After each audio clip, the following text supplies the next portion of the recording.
Do you trust your money, your hard-earned retirement, with a bunch of strangers and some guy who's your property manager? Or would you trust your money more in your investment account, in your bank account, in your pocket? We're here to help you with that. And if you like that, or that resonates with you, like and subscribe to this channel, because that's what we're all about.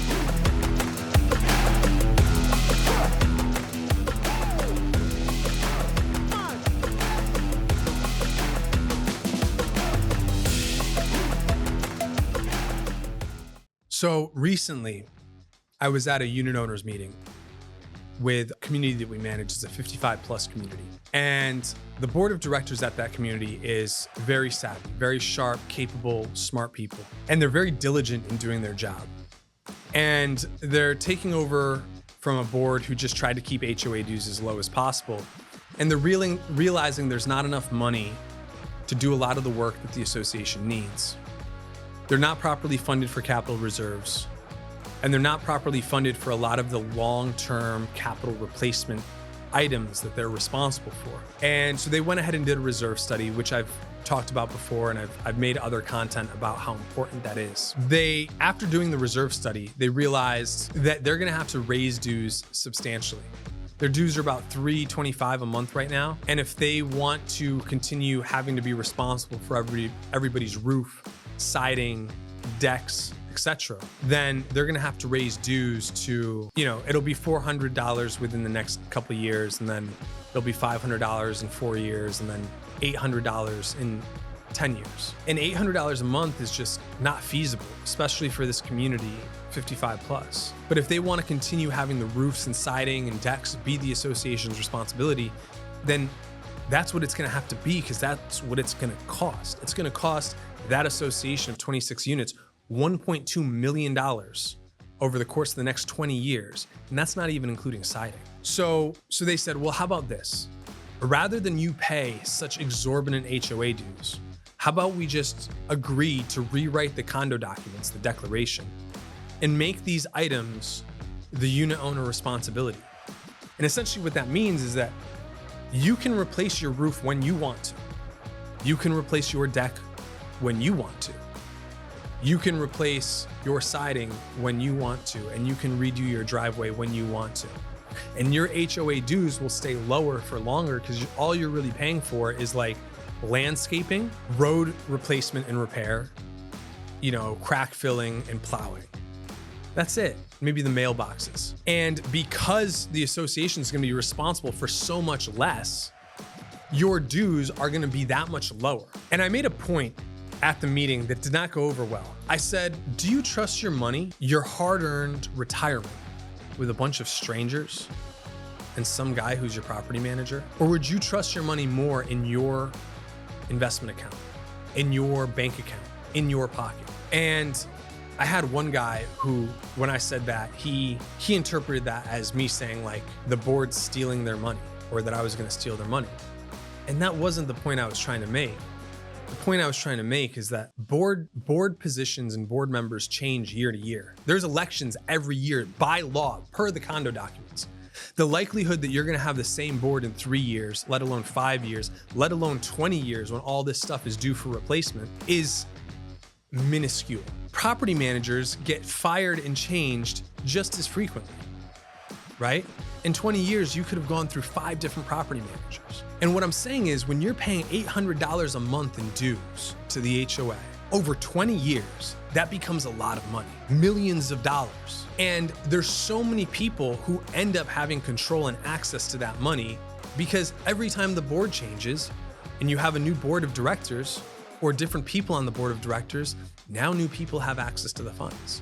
Every time someone sells their unit and someone new moves in, and they join the board, now a new person has access to those funds. Every time the management company gets fired and a new manager gets brought in, they have access to those funds. And it's not to say that someone's just gonna take the money and run, although that can happen and has happened. But more likely what happens is that some dumb people get in power, or some selfish or dishonest people, are hired to manage the company.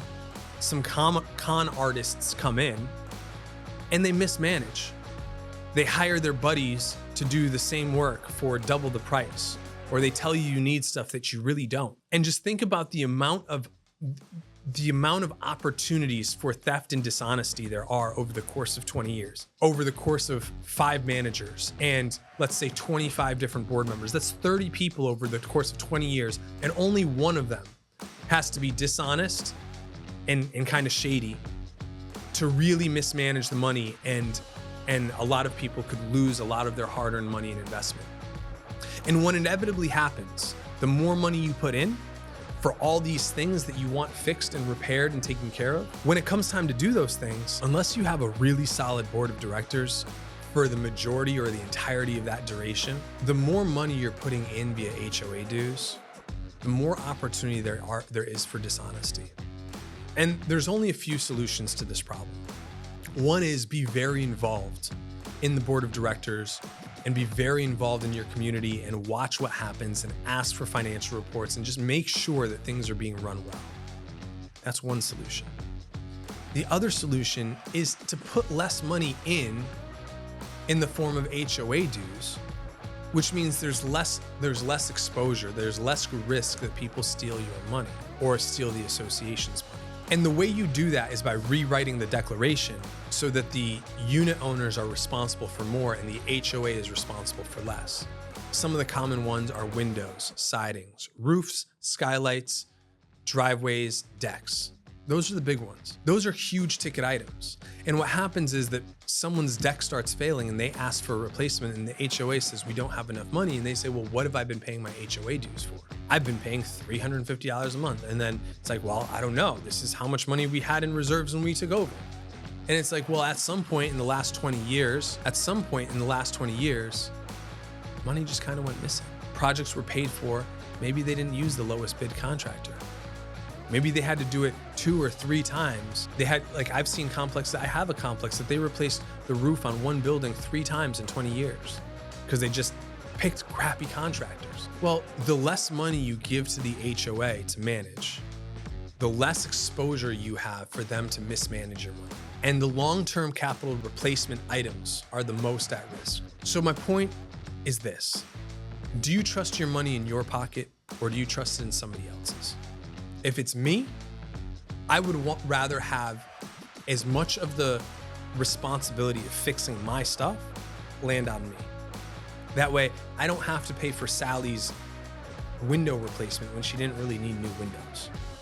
And I didn't have to pay for Eric's new deck when my deck needs it just as much, but he gets preferential treatment because he's friends with the board of directors and we're both paying the same amount of dues every month. So I would have voted to make more of the responsibilities my own, and that way I can trust the money with myself and I can do my roof when I want to, and I can do my deck when I want to, and I can do my driveway when I want to. And I don't have to trust the board of directors. I don't have to trust anybody else with my money. And if that's not how it is, then I know I'm gonna go and I'm gonna run for the board of directors and I'm gonna be there watching it to make sure that my money is spent correctly. Those are your only 2 options. Pay closer attention or have the HOA pay for less. And you get to decide as a community what you want to do. The point is, the more you're putting into the HOA, the more exposure and risk there is. And ask yourself, who would you rather trust with your money? And structure your HOA to your liking. And at the end of the day, you have a vote and you have the discretion to make that adjustment as you see fit. And if the rest of the community doesn't align with your values or what you want, find a different community. That's all I got. Thanks. We'll catch you next time. Thanks again. This is Jared with HOA Crusades. We'll talk to you later.